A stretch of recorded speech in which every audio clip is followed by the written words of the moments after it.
Hello guys, you're welcome back to my channel. Hope you guys are feeling good. My name is Bukomi Bike Crown. Sheikh Deedat delivered his speech on the most solemn day of the Christian calendar, Good Friday. Sheikh Deedat joined me earlier. Good morning to you. Good morning, ma'am. What's the purpose of your visit to Australia?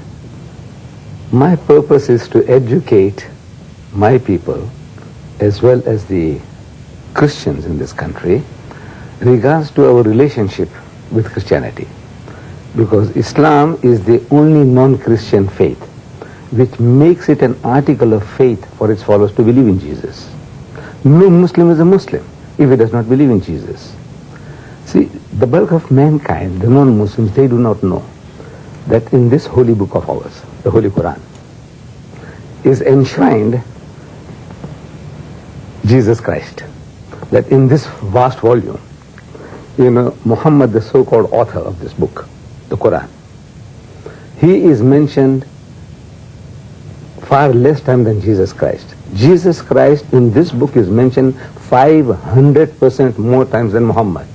But you don't believe that the Christian version of what happened at Easter is the correct version? That is true. What's your version? No. So he says now, number one, that people don't know that we believe in Jesus as one of the mightiest messengers of God. We believe in his miraculous birth, which many modern day Christians, including the bishops of the Anglican Church, they don't believe today. But we believe. We believe that Jesus was the Messiah, translated Christ. And we believe that he gave life back to the dead by God's permission, and he healed those born blind and the lepers by God's permission. And we believe that God took him up and he's coming back. Now, all this the Christian doesn't know. He only knows that, we disagree with what we disagree with. Says now, what is the reason? Why is it that we want to be different? We want to be funny? What makes the Muslim different from the Christian? But you don't believe that Jesus died and was resurrected at Easter? Right. So we say the Christian is boasting that on these 3 days, these eventful days, the Passion of Jesus, there were 300 Old Testament prophecies fulfilled on this day. But I'm telling them that the one that got away, you see, in fishing, I'm an angler, and when we talk about the one that got away. The one that got away, the one that was not fulfilled.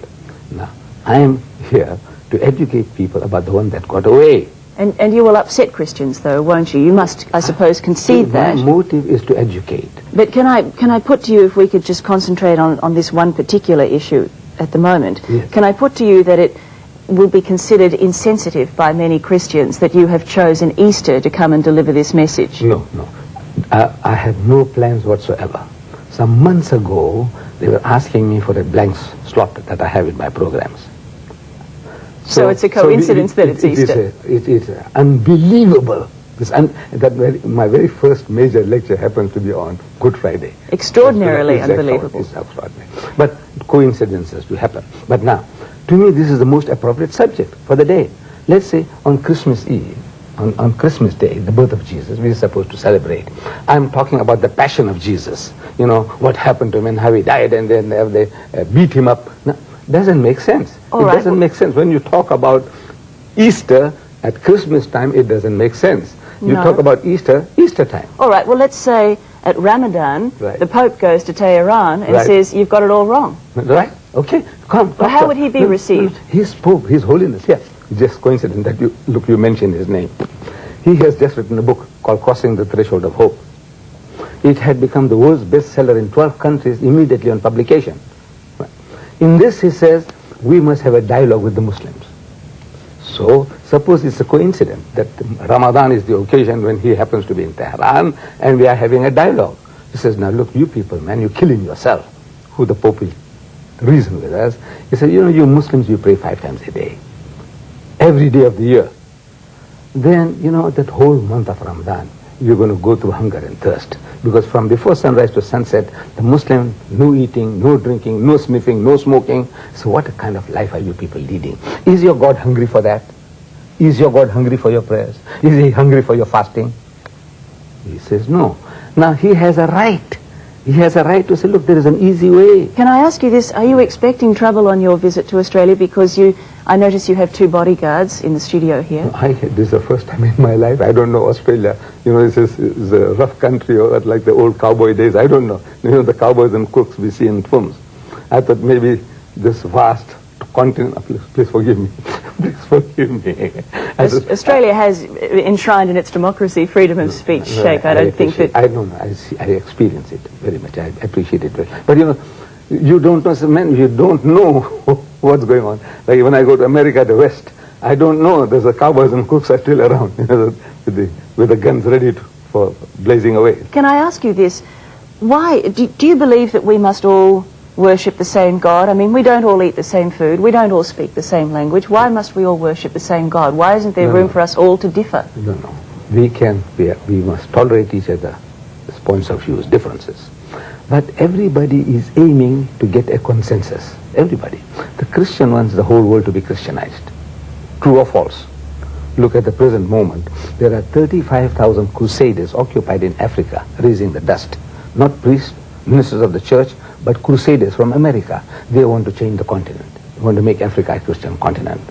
In 1977, in Indonesia, there were 6,000 crusaders trying to convert the Indonesians, and they have succeeded so far in converting 15 million Indonesians into Christianity. And by the turn of the century, they want to make Indonesia a Christian nation.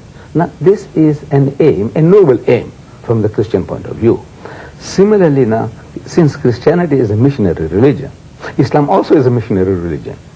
As much as the Christian is out to share his faith with the rest of mankind, we also want to share our faith with the rest of mankind. And Islam, I don't know whether you know, is the fastest growing religion in the world.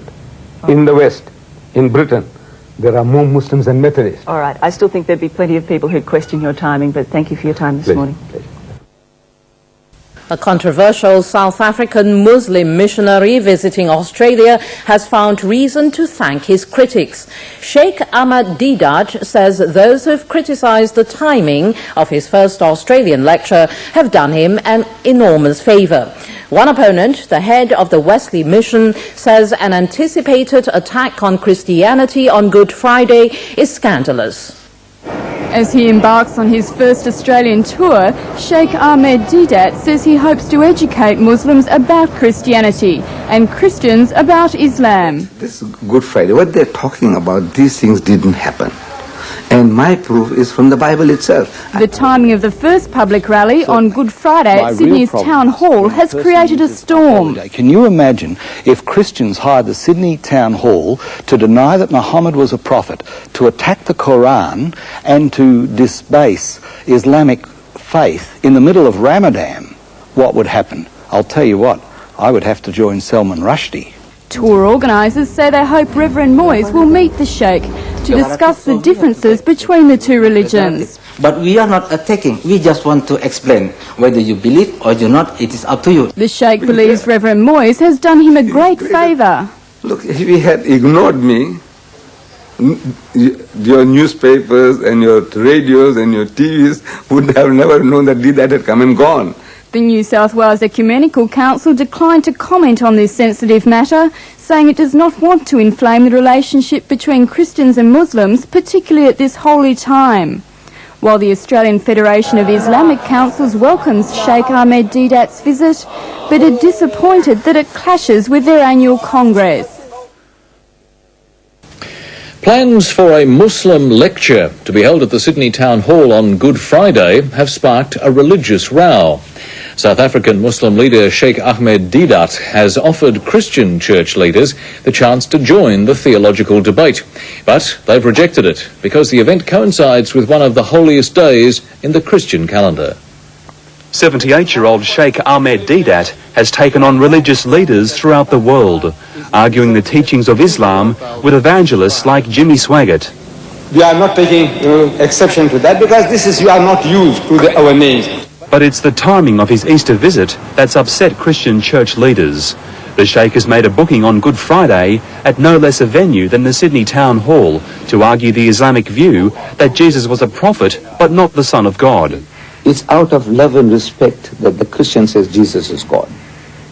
And out of love and respect, we say Jesus is not God.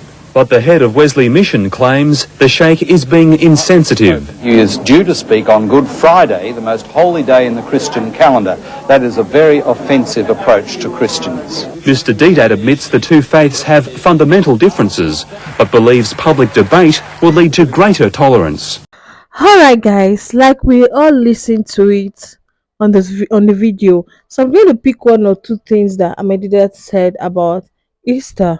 You know, he said his first preaching was actually made on a Good Friday, and he went out to preach about the gospel of, will I say, Jesus Christ in Islam versus Christianity, and that actually took place in Australia.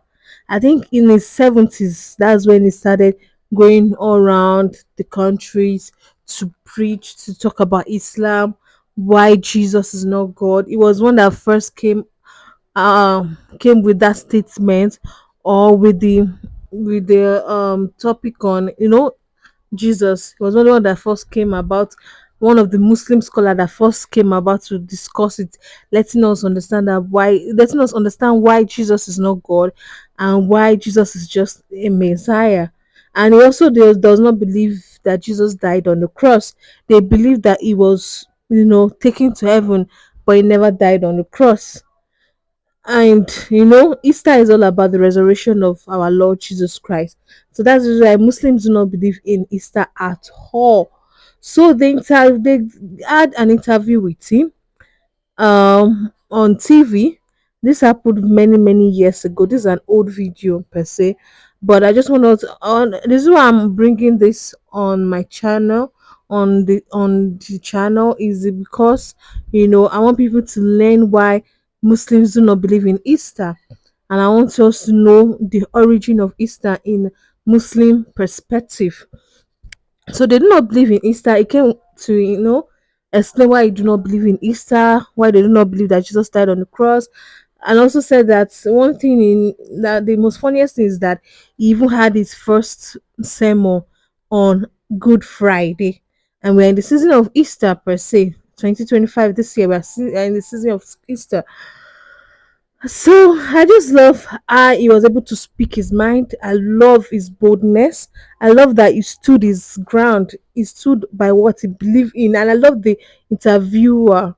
No, I love how she actually interviewed him, the questions she asked. I just really love everything about this interview.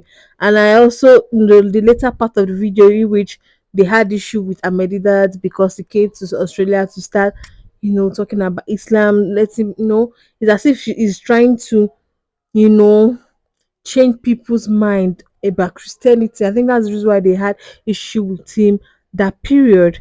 So this is the reason why Muslims do not believe in Easter at all. So I don't know. Let me know your point of view, guys. What do you think? Do you think his points are valid? What do you think as a non-Muslim? Let me know your point. And as a Muslim, they definitely, I'm sure, as a Muslim, they would know this is something that you all agree to, right? So let me know your point of view, guys. Let's just keep discussion going on in the comment box. Thank you so much for watching. Don't forget to smash that subscribe button for more. Like, share, and comment. And I'll see you guys in the next one. Bye.